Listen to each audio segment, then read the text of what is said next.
I entered quite struck by the Sisters of Service motto, I have come to serve.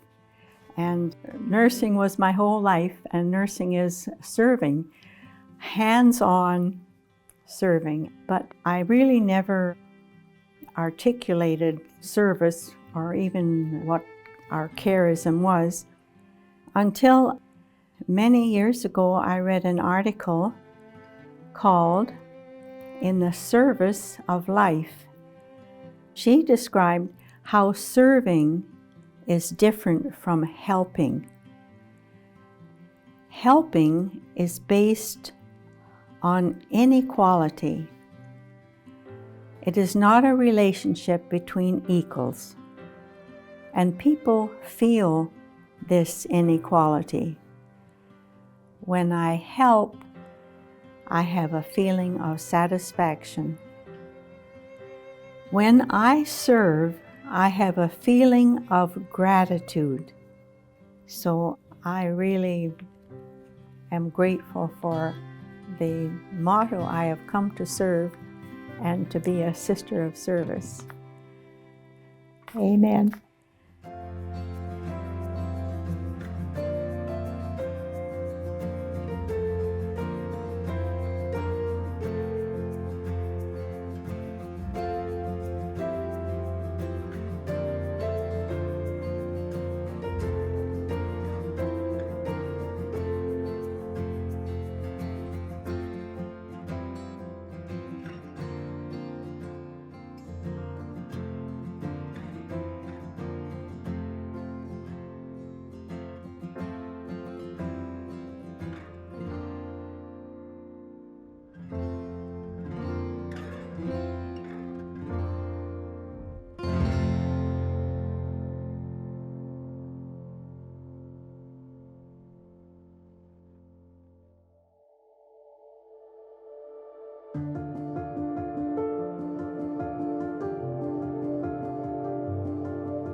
Since 1922, you Sisters of Service have been pioneers in the Canadian Church. Your motto, I have come to serve, has been experienced and valued over these 100 years. Your founder, Catherine Donnelly, was acknowledged as one of the top 10 people who helped shape the Canadian Church. Let us raise our glasses to the Sisters of Service and this 100 years and to Catherine Donnelly and all that she brought. From the Register's top 10 people who helped shape the church in Canada, Canada's Catholic heroes, Catherine Donnelly, born 1884, died 1983. Born in Simcoe County, Ontario, as one of 7 children, Catherine Donnelly was to live to the ripe age of 99. During that near century, she would oversee the founding and evolution of the Sisters of Service, a truly Canadian creation.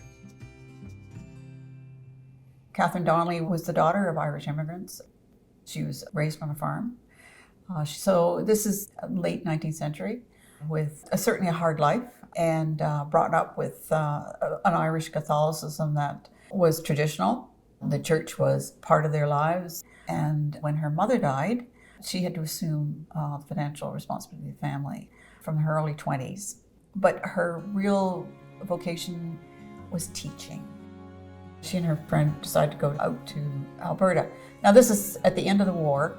In the West, they were looking for teachers. But when they arrived in southern Alberta, they were only teaching for 6 weeks before the flu epidemic had closed the schools.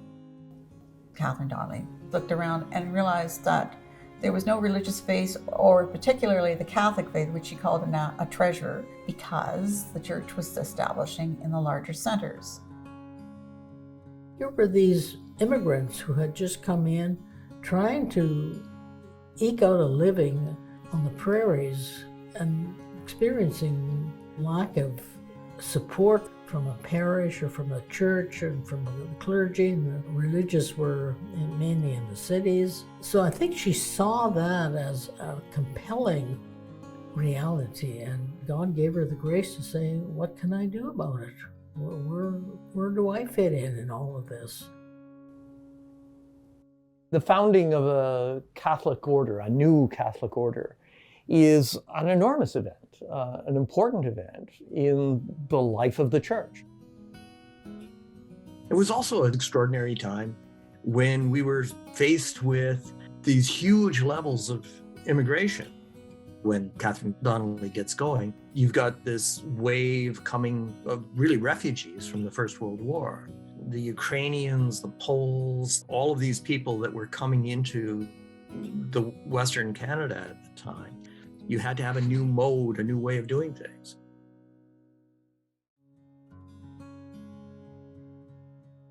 It's 100 years of dedication, achievement, and cheerful service for those most abandoned, for the love of Canada and God, of course. Meet the Sisters of Service of Canada. Join them on their journey of remembrance and prayer leading up to August 15th, 2022, the 100th anniversary of the community's ministry throughout Canada and the 100th anniversary of their foundress, Catherine Donnelly, entering the Sisters of Service as the first sister on August 15th, 1922.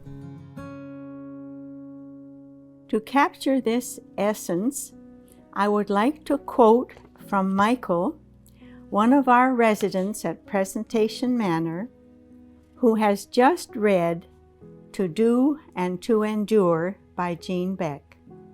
Among the many things that struck me about the story the book tells, first is the challenging physical and financial conditions that early sisters had to struggle with. Inadequate buildings, long distances, uncertain transportation, never enough money, and so forth. But somehow they managed to serve people very successfully.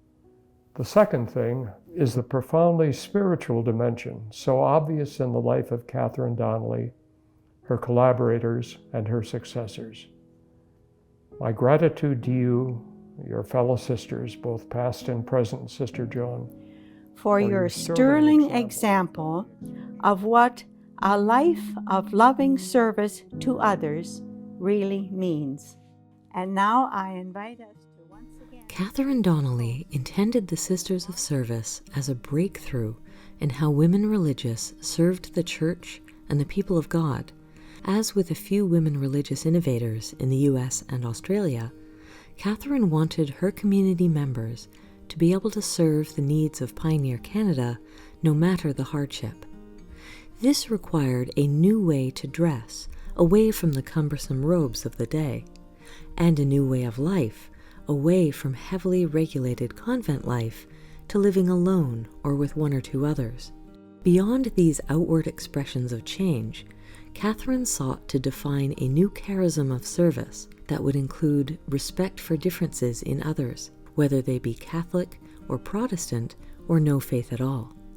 The most important value for Catherine was that of listening, of being open to others' points of view, a kind of reciprocal sharing of the journey with all they served. She wanted to be in public schools, so it was beyond just the Catholic world always for her.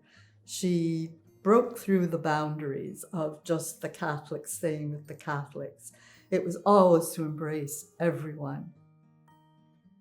Catherine Donnelly wrote volumes and volumes of letters describing the charism, describing her vision of what they were meant to live as women religious. And the sisters that I have met have modeled this kind of reciprocal give and take with me, with everybody I see them with. They are learning and they are teaching all at the same time, as we should with other friends that we have or people that we want to walk with. Catherine Donnelly wanted to be with the people, to respect them, to learn from them, to evoke from them what they could give to the sisters and in so doing, learn how they were the compassion of Christ. I've lived in Canada for over 50 years, and this is my first encounter with the Sisters of Service. The thing that was quite striking about them, especially in this context, was their eagerness to listen. It's a kind of developed gift to others that they can bring. And that's what they did, that's what they do. And among those here who have been helped by that personally is myself. The values of respectful listening were bywords of Catherine's leadership philosophy. When she died in 1983, a new understanding of her impact on the sisters and the world at large was well underway. In the 1960s, there had been the Second Vatican Council. Pope John XXIII and then his successor, Pope Paul VI, convened a 3-year conference of thousands of clerics and lay observers to look at how the Church could update to serve the new realities of modern life. Vatican II reform documents outlined how ecumenism and interfaith understanding could herald a new way to coexist peacefully and respectfully with people of different faiths and no faith. Living and ministering ecumenically, according to founderess Sister Catherine Donnelly, had always been understood as a cornerstone of the Sisters of Service approach to mission. Sister Catherine Donnelly wrote the little booklet called Ecumenism Blossoms. And that ecumenism was certainly a seed planted by Sister Catherine Donnelly from the very start of the immigrants coming over. If wearing of the cross gave rise to objection, just remove it. She said, you don't need to have sister written on your certificates. The more important thing was service. It was how she saw the church moving.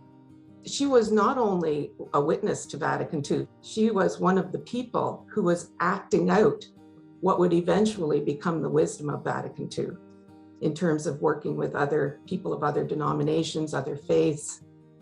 She embodied what was truly to come in the future. I've sometimes been asked, so what kind of work do you do for the church? And I always smile and then I say, well, you may be surprised. I don't really work for the church as you understand the institutional church. If we understand church as the people of God, then oh yes, I'm definitely responding to the people of God.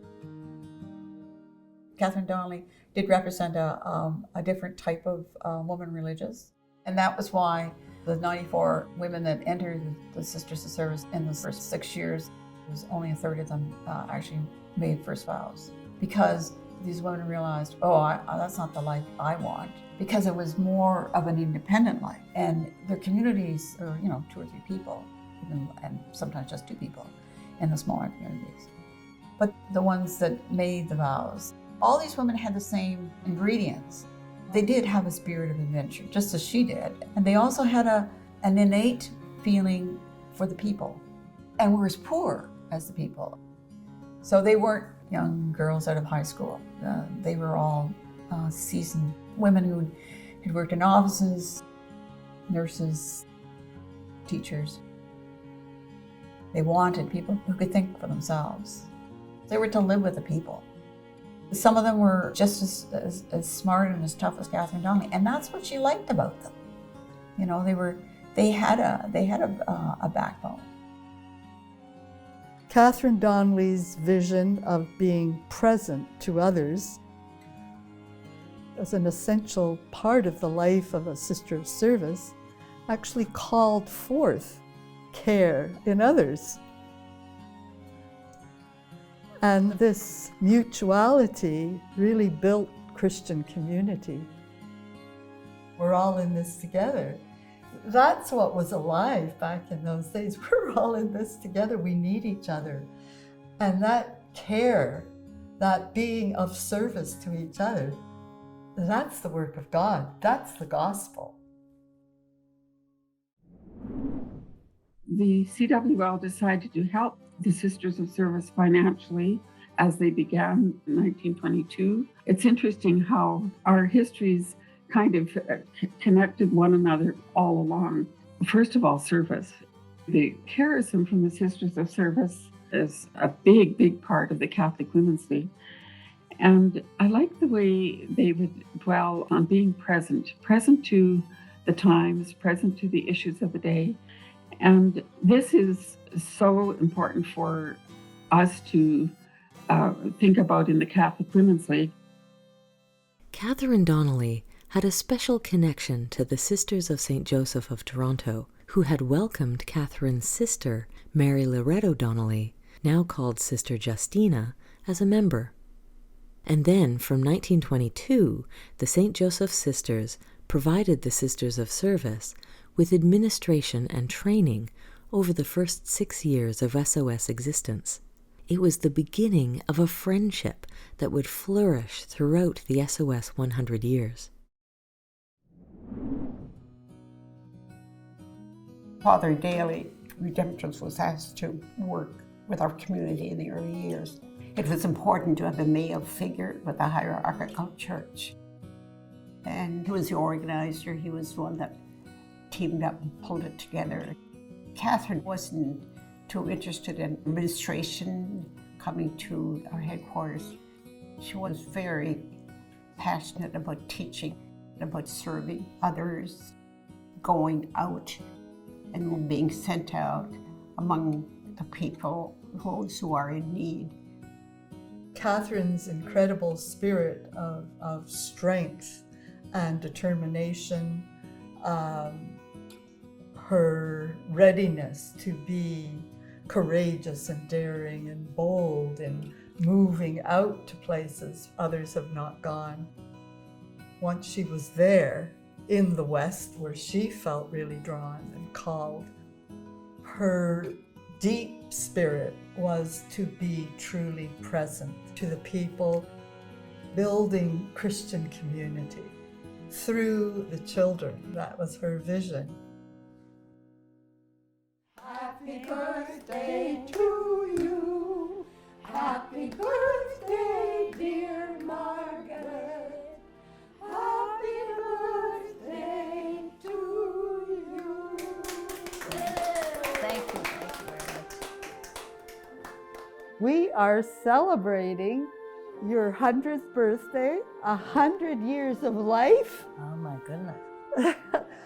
And at the same time, you're leading us into the 100th anniversary of the whole Sisters of Service community. And when you think of those two, your life, the community's life, we realize there's so much history in all of that. And also, along with history, just all kinds of memories and really significant stories. We have that nice display here. We have your journey, your missionary journey. For example, your first mission was Rycroft. There was a field between our house and school. And you know, Sister CD, she loved teaching, and teaching was very important to her. And sometimes her window in her school, her room would be open, and we could hear her pounding the instructions into the children, you know. Her voice was very loud.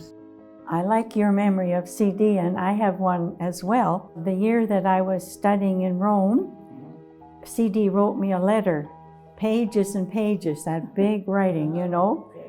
And I shared my letter with the group, and you know what they said? They were so astounded that my foundress was writing to me. They couldn't believe it, yes, that this was the foundress of our community, and she was writing to me about what I was studying, and so proud of it. She was very close to us. Ready for this?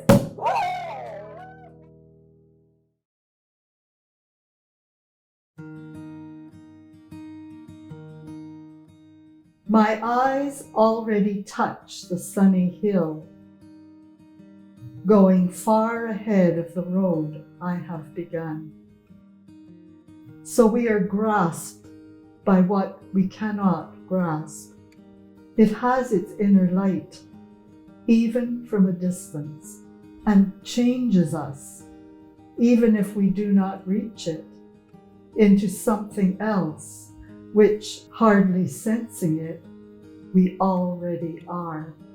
A gesture waves us on, answering our own wave, but what we feel is the wind in our faces. That poem of Rainer Maria Rilke that for me just describes some of the spirit, the essence of the whole journey of the SOS over these 100 years, the whole journey of call, that relationship with God. What we feel is the wind in our faces. And to me, that's the gentle touch of the Spirit that we can feel in so many ways that keeps renewing us to continue that pilgrim walk.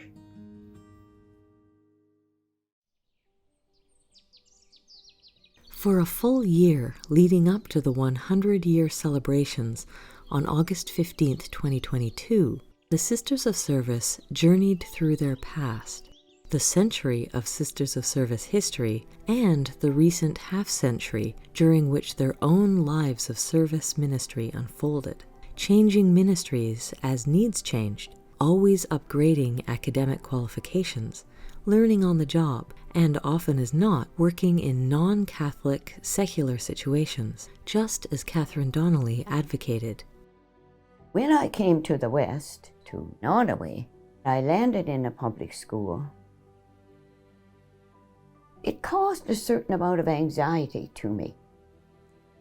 I was a whole year before I told my mother that I was teaching in a public school.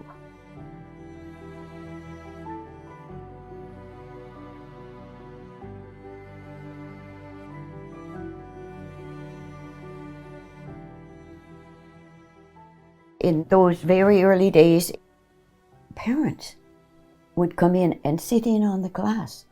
There was great hesitancy that we were proselytizing. Those experiences were short-lived. In fact, the school board would write letters to the sisters asking to have more sisters to come and teach in their schools.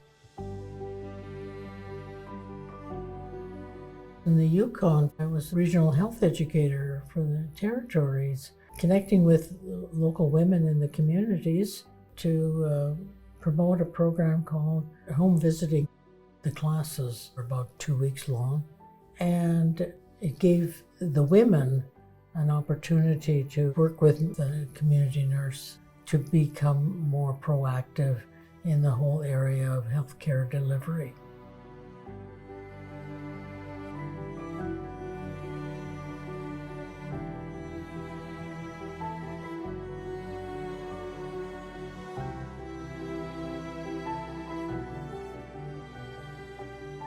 I began to see if we could get women to be more upfront in terms of their leadership abilities, maybe society could be that much better.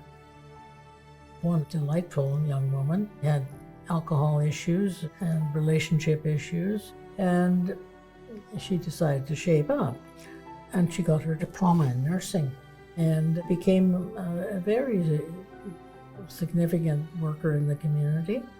So that's one of my good stories.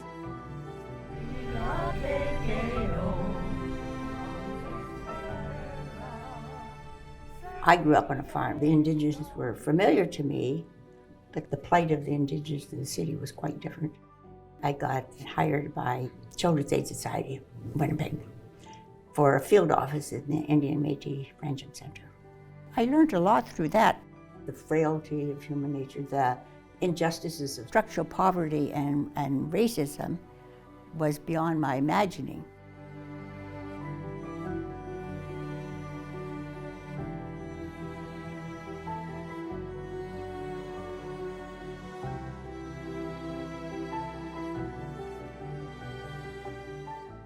But the Indigenous were coming into their own. They were talking about having their own Children's Aid Society. And I offered to help. The Sisters of Service were always kind of willing to say, well, why don't we? Maybe we could. And we didn't have to have it all worked out. We could sort of work it out as we went along.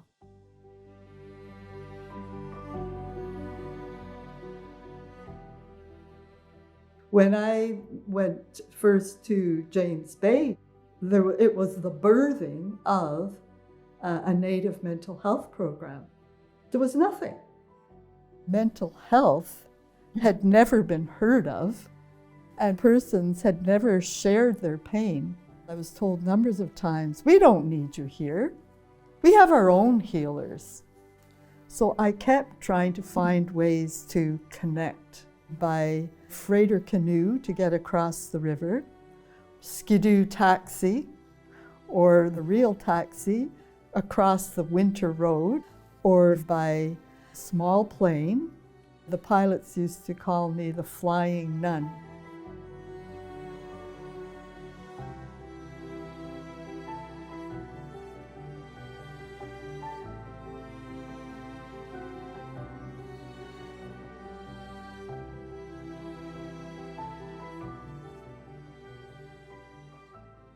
Connecting meant listening.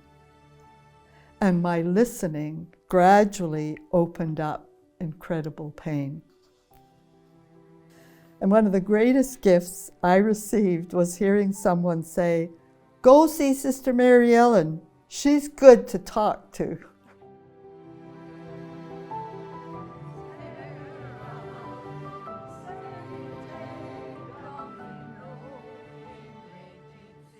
I became a teacher.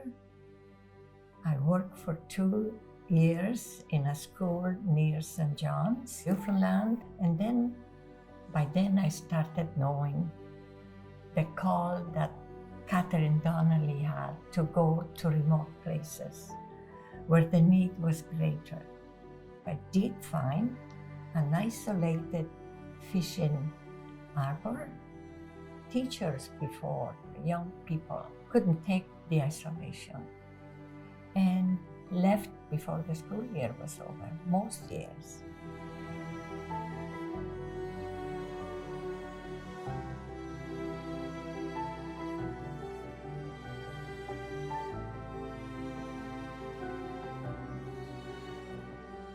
And we spent 4 beautiful years there until a road connected the harbor to the main road, and there was no more problem for teachers to stay. It would be the best SOS time. We became part of that community. My work in the North, in the Northern Teachers Education Program, was for Northern people, Northern communities, either Cree or Dene and Métis.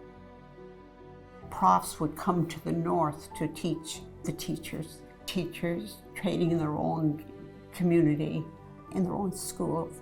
I supervised teachers on the reserves, but to a great extent my work was with the Métis communities.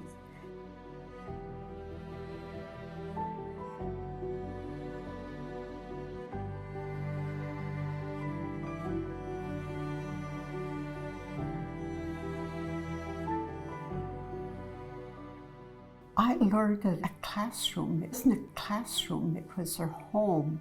It was their community, very cooperative type of teaching, learning from each other, sharing. I was the learner and they were the teachers.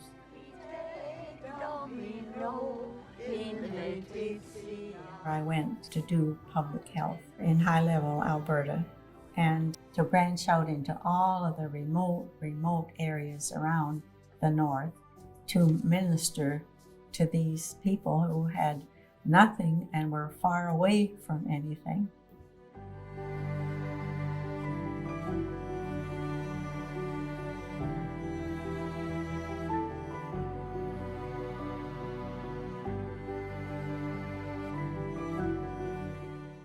There was an oblate priest living there, in a done-over chicken coop. And I thought, my goodness, the devotion of that man. And one day he asked me to come to his chicken coop to teach him how to use the sewing machine because he wanted to make moccasins. So I helped him learn how to sew. And on his wall was this little plaque, and it read, "This is not primarily the place where we have to be, it's the place where we are. This is not our prison, but our home. It is the road we must walk, and the walking of it is called life. Because we will walk it only once, then how important it is that we should walk it with some purpose that we can call our own." And so that's SOS. And that's Catherine Donnelly. As Sisters of Service, ministry has been a very central part of our lives. And we've served in many places, in many different ways. And this has changed over time as there's been change in the church and in our world, and the needs of people have changed. A lot of us have lived in remote places. And these places could be without the usual presence of church ministers or the structures and amenities that might exist further in the southern parts of Canada. As our mission statement says, we have been missionaries. Over the SOS century, the sisters would establish 55 education, social service, and health missions in Canadian rural areas, cities, and towns, and 3 more internationally. Many of these missions would last for decades. Some of them would change and change again for the times the sisters found themselves in, whether in teaching, nursing, social work, and public health. In post-Vatican II times, they were called to parish ministry. They provided spiritual and psychological counsel to those who were struggling. They worked in prisons, in centers for Indigenous peoples, in homes for the elderly and infirm, and in groups working for justice, peace, and care for the earth. Where there were no priests, no church buildings, the sisters anointed the dying, baptized newborns, married couples, and to generations of young and old, they witnessed to the spirit of their Catholic faith. Again in Newfoundland, I went to our correspondence school of religion, and I spent 5 years teaching religion through correspondence to students who didn't have an opportunity to take a formal religious education, visiting the families, gathering the people in these arbors where the priest wasn't able to go and celebrate the Eucharist. We brought the Eucharist with us. We had lay-presided liturgy. We were like church to the people.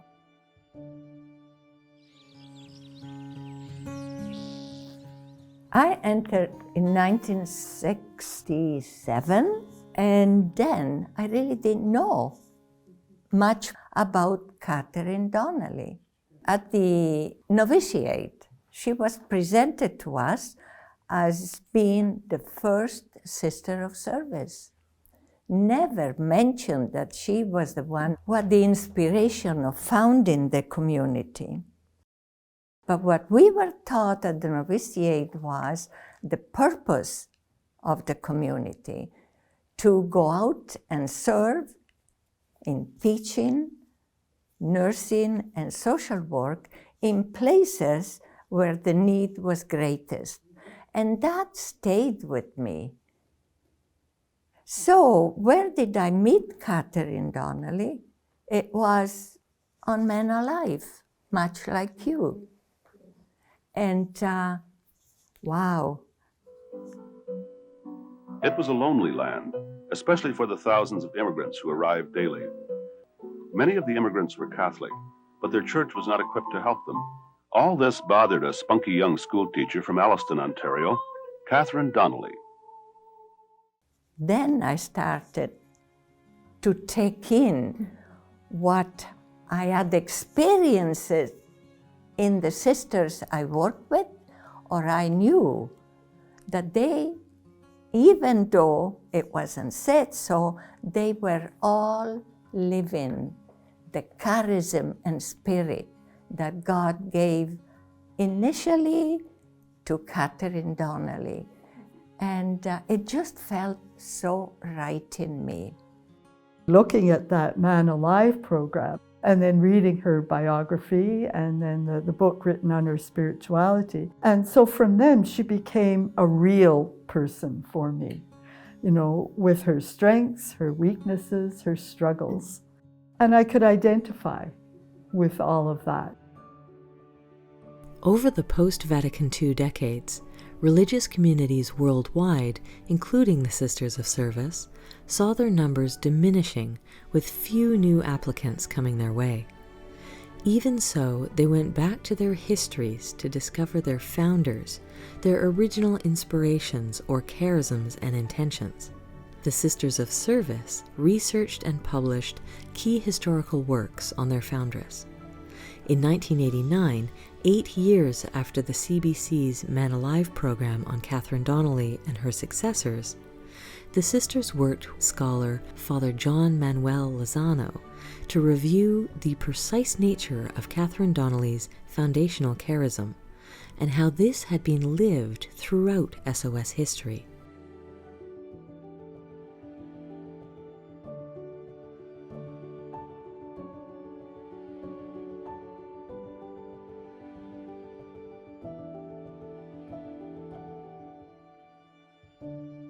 In many ways, the Sisters of Service's foundational ideas had prophesied key aspects of Vatican II, but they too had some rethinking to do. They dropped their previously innovative uniforms for everyday clothing. Ministries themselves would change from the tradition of following Toronto head office orders to each sister discovering and pursuing their own ministries.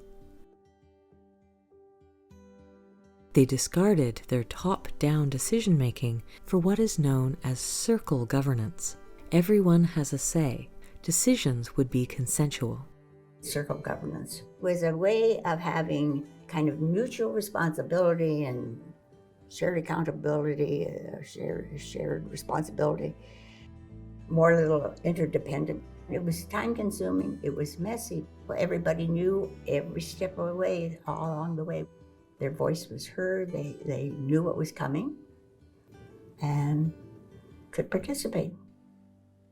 In 2007, SOS Circle members elected Sister Marilyn MacDonald as Community Director, with Sisters Adwa Zampese and Anne McNally as counselors.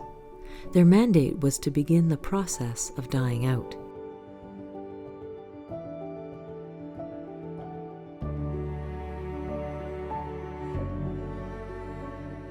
The biggest challenge, the biggest suffering, the biggest struggling within myself. Because after being trained to become a novice director and vocation director, coming to the novitiate and finding no one to share what I had received or what I could offer, was the moment that I realized that the Sisters of Service were beginning to die out. And to me, that was a struggle, a great struggle, a struggle almost of fate. In 2012, they signed a sponsorship agreement with the Sisters of St. Joseph of Toronto. SOS had come full circle with the Sisters of St. Joseph, there at the beginning in 1922 and there at the ending.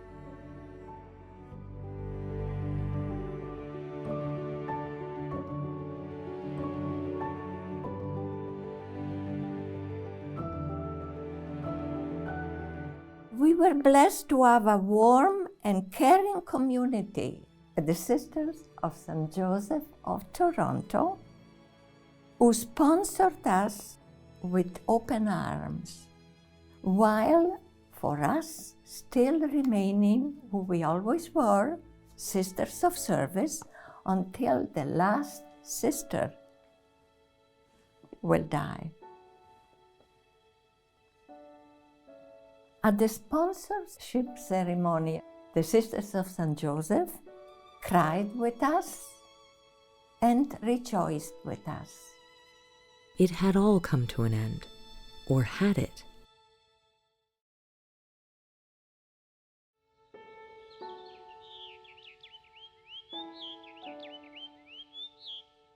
That charism that Catherine Donnelly received from God was also the charism of every SOS that came and stayed.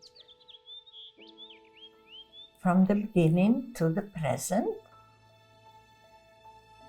God's love to this small group of ordinary women, their response to God's love,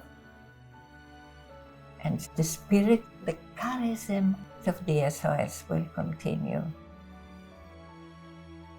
through the seeds that we have planted along the way.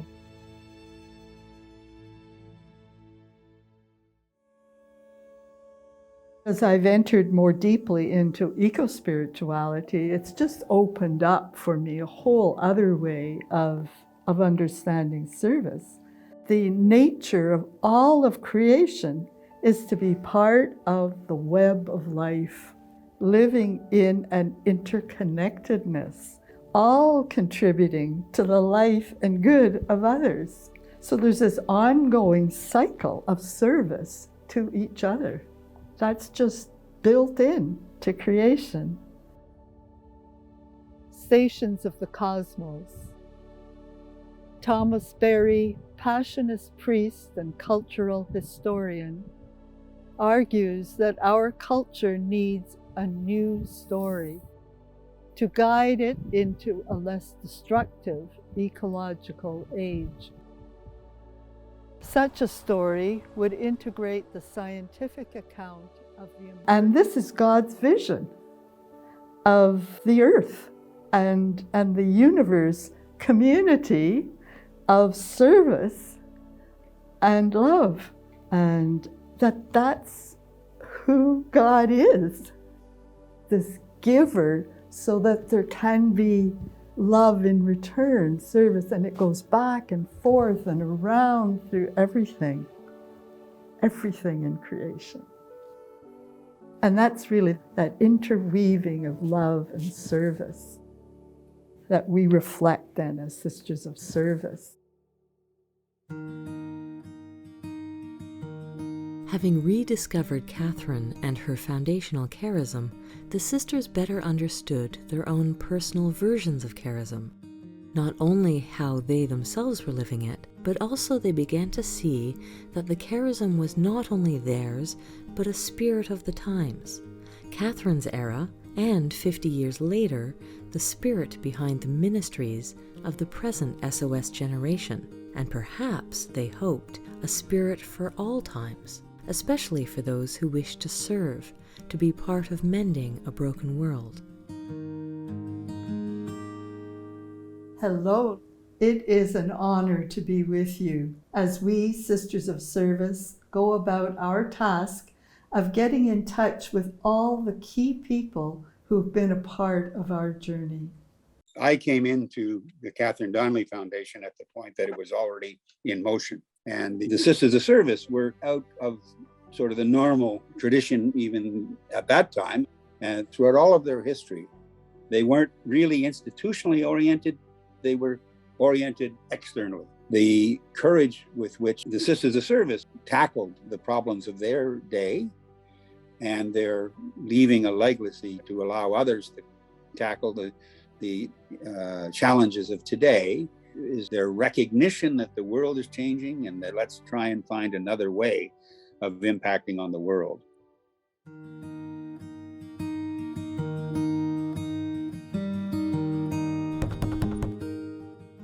It is a real pleasure and privilege to be here with you today and to celebrate the 100 years of service of the Sisters of Service, and how prescient it was for you to focus on things like the environment and housing at the foundation, at the start of CDF, given the incredible need for funding and support and change in those places. The Catherine Donnelly Foundation, the jewel of the SOS legacy to church and country, was founded in 2003 after years of processing amongst the sisters themselves. Once launched, the sisters served on the CDF board, first as its chairperson and then as members until 2019. They brought in experts when they needed them, not only analyzing where and what needs were the greatest, but also setting out criteria of excellence for a new foundation in a new era that would still resonate with the spirit of Sisters of Service foundress, Catherine Donnelly. We always imagined that the CDF would go on for generations and be the primary expression of what Catherine herself and her successors set out to do. Just to get to the point of founding the CDF, we spent years sitting in what we call circle governance to arrive at a concept which would represent all the Sisters of Service, both those in the moment, but also those who had gone before, and just including all of our experiences, all of our insights. There would be 3 focus areas of activity for CDF: adult education, housing, the environment. Underlying all of the Foundation's financial undertakings was the premise of ethical investment, investing in people and enterprises which share the values of the sisters and the Foundation. All of this is based on the history of lived experiences of the sisters as they ministered to the country's most marginalized over 100 years. The SOS idea of helping to build a more just and equitable Canada can continue. If you look at Idle No More, Black Lives Matter, the Youth Climate Strike Movement, Universal Basic Income, in order to affect real change in any one of these spheres, we need to look at root causes. And that's really what our funding priorities get at, is the root causes, the systemic issues in society.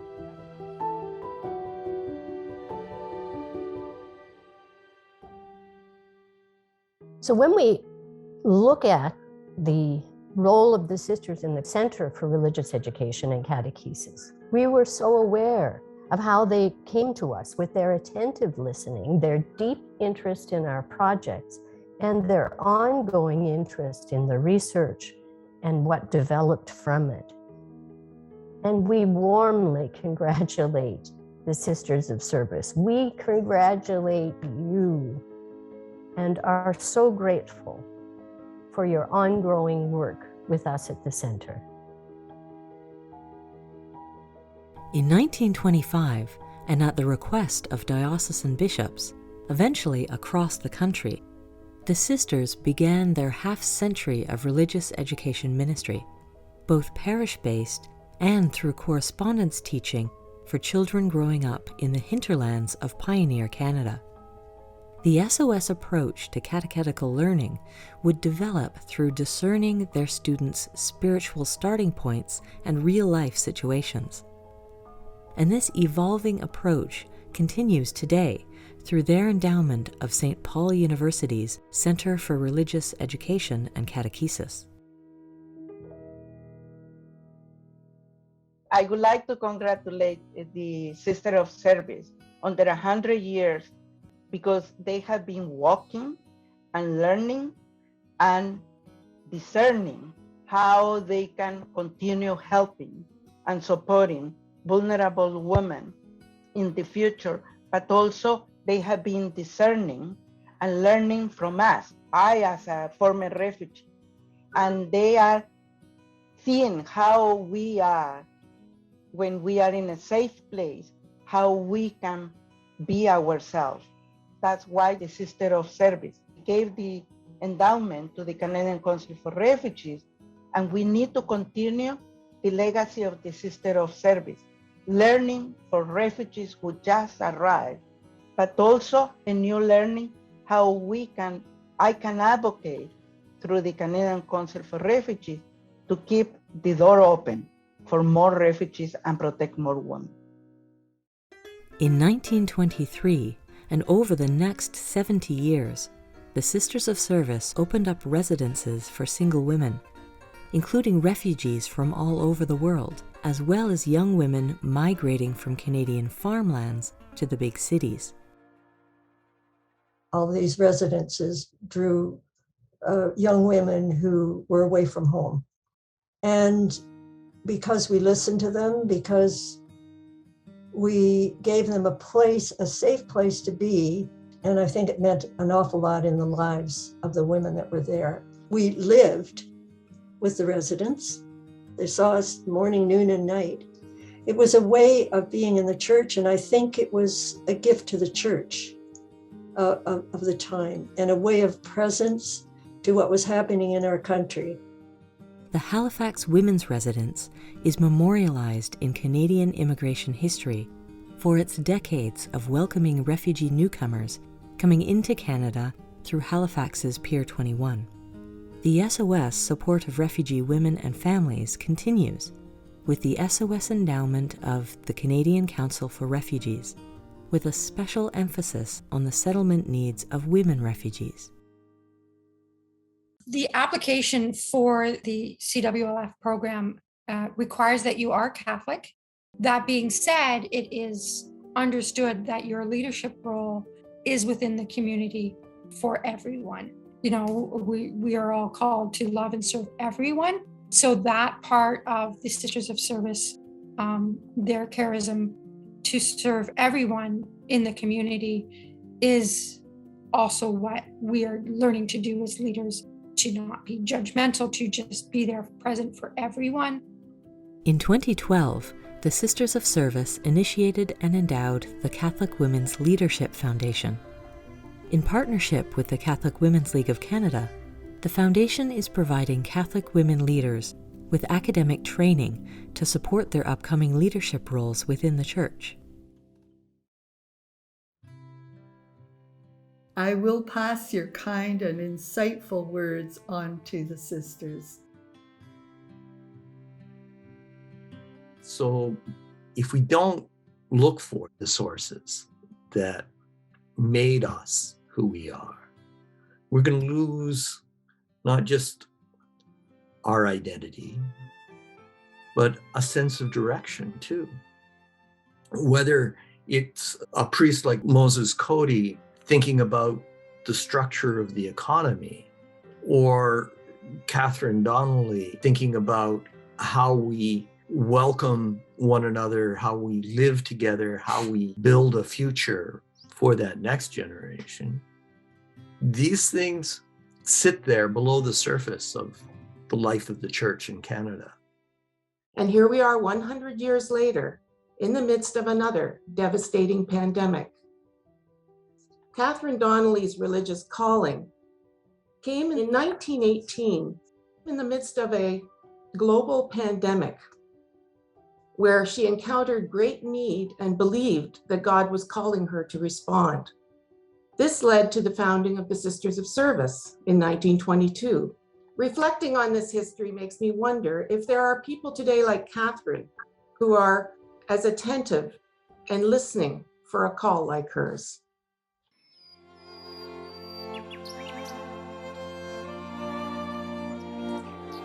Life is mystery.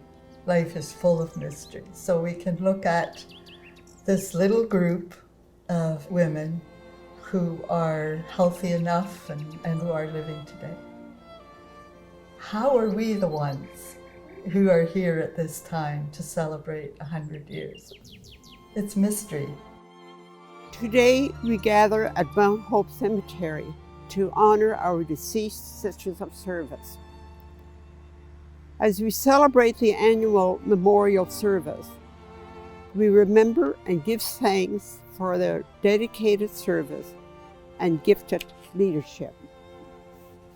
as we begin. In the name of the Father, and of the Son, and of the Holy Spirit. Amen. May the breath of creation that surrounds their graves in trees, grass, and earth, birds and sun, join us in prayer. May we be reminded of what we already know, that nothing dies. Rather, life is only transformed into new life.